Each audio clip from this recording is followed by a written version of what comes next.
Atos capítulo 21. Nós nos despedimos deles e fomos embora, navegando diretamente para a ilha de Cós. No dia seguinte, paramos no porto de Rhodes e dali continuamos até a cidade de Patara, onde encontramos um navio que ia para a Fenícia.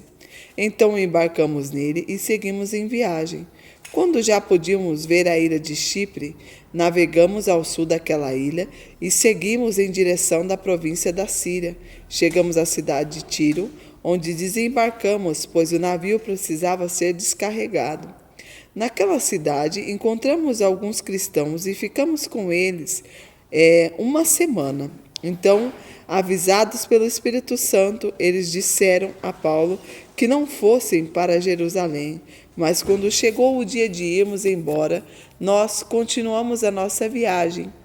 Aí aqueles irmãos, com as esposas e filhos, nos acompanharam até fora da cidade e todos nós nos ajoelhamos ali na praia e oramos. Depois de nos despedirmos, embarcamos no navio e eles voltaram para casa. Seguimos viagem navegando da cidade de Tiro para Ptolemaida. Ali encontramos e cumprimentamos os irmãos e passamos um dia com ele.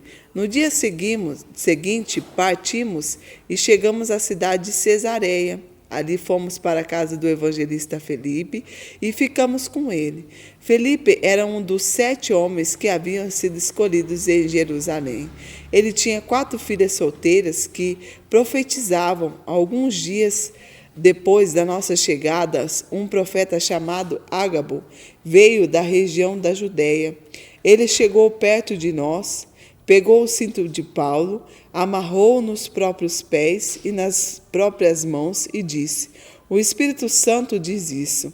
Em Jerusalém, o dono desse cinto será amarrado assim pelos judeus e será entregue nas mãos dos não-judeus." Quando ouvimos isso, nós e os irmãos de Cesareia pedimos com insistência a Paulo que não fosse para Jerusalém. Mas ele respondeu: "Por que vocês choram assim e me deixam tão triste? Eu estou pronto não somente para ser amarrado, mas até para morrer em Jerusalém pela causa do Senhor Jesus." E nós conseguimos convencê-lo a não ir. Então desistimos e dissemos: "Que seja feita a vontade do Senhor." Depois de passarmos alguns dias ali, juntamos as nossas coisas e fomos para Jerusalém. Alguns irmãos da cidade de Cesareia nos acompanharam e nos levaram à casa onde íamos ficar hospedados. O dono da casa era Mesanon, natural da ilha de Chipre. Fazia muito tempo que ele era cristão. Quando Paulo chegou a Jerusalém, os irmãos nos receberam com muita alegria. No dia seguinte, Paulo foi conosco até a casa de Tiago para se encontrar com ele, e todos os presbíteros da igreja estavam presentes ali. Então Paulo os cumprimentou e deu um relatório completo de tudo que Deus tinha feito por meio dele entre os não-judeus. Depois de o ouvirem, todos eles deram graças a Deus e disseram a Paulo: "Veja bem, irmão, há milhares de judeus que se tornaram cristãos e todos eles são fiéis à lei de Moisés.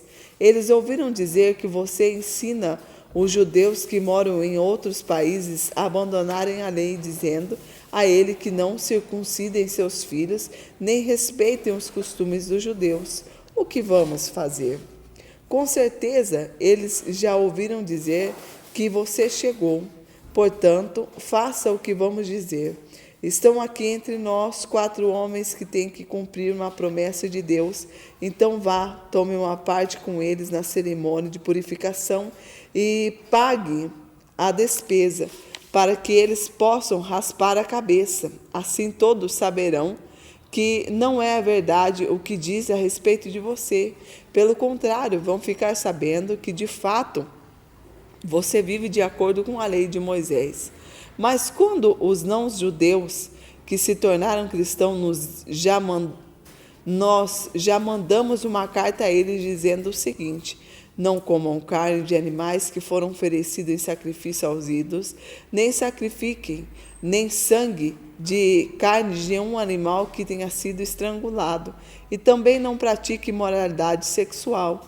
Então Paulo falou com os 4 homens, e no dia seguinte tomou parte com eles na cerimônia da purificação. Depois entrou na arena do templo para avisar quando iam terminar o dia da purificação, isso é, a ocasião em que cada um dos 4 homens deveriam oferecer o seu sacrifício. Quando os 7 dias da purificação estava para acabar, alguns judeus da província da Ásia viram Paulo na arena do templo. Então atiçaram a multidão, agarraram Paulo e começaram a gritar: Israelitas, nos ajudem! Este é um homem que vai pelo mundo inteiro falando a todas as pessoas, dizendo mentira contra o povo de Israel, a lei de Moisés e a este templo. Agora ele está trazendo os não-judeus para dentro da arena do templo, profanando assim o lugar santo. Eles disseram isso porque tinham visto Trofimo, que era de Éfeso, na cidade com Paulo, e pensava que Paulo o havia levado para dentro da área do templo.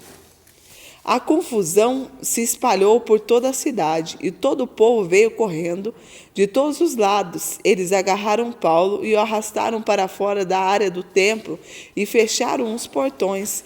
Quando a multidão já ia matar Paulo, o comandante das tropas romanas recebeu a notícia de toda a cidade de Jerusalém que estava revoltada. Então reuniu depressa alguns oficiais e soldados e correu para o meio do povo. Quando a multidão viu o comandante e os soldados, parou logo de bater em Paulo. Aí o comandante chegou perto de Paulo, prendeu, mandou amarrá-lo com 2 correntes, depois perguntou: quem é este homem? E o que foi que ele fez? Mas, na multidão, uns gritavam uma coisa, outros gritavam outra. A desordem era tão grande que o comandante não podia descobrir o que havia acontecido. Então mandou que os soldados levassem Paulo para dentro da fortaleza. Quando chegaram perto da escada, os soldados tiveram de carregar Paulo por causa da violência da multidão que vinha por trás gritando: mata, mata! Quando iam levar Paulo para dentro da fortaleza, ele disse ao comandante: me dê licença para fazer uma coisa com o senhor. O comandante perguntou: você sabe falar grego? Por acaso você é aquele egípcio que há algum tempo atrás começou uma revolução e levou 4.000 terroristas armados para o deserto? Paulo respondeu: eu sou judeu, nascido em Tarso, cidade muito importante da região da Cilícia. Por favor, me deixe falar com o povo. Então o comandante deixou. Paulo ficou de pé na escadaria e fez um sinal com a mão para que o povo, pedindo silêncio. Quando todos ficaram calados, Paulo começou a falar em hebraico e ele disse: amanhã nós continuaremos. Que Deus te abençoe.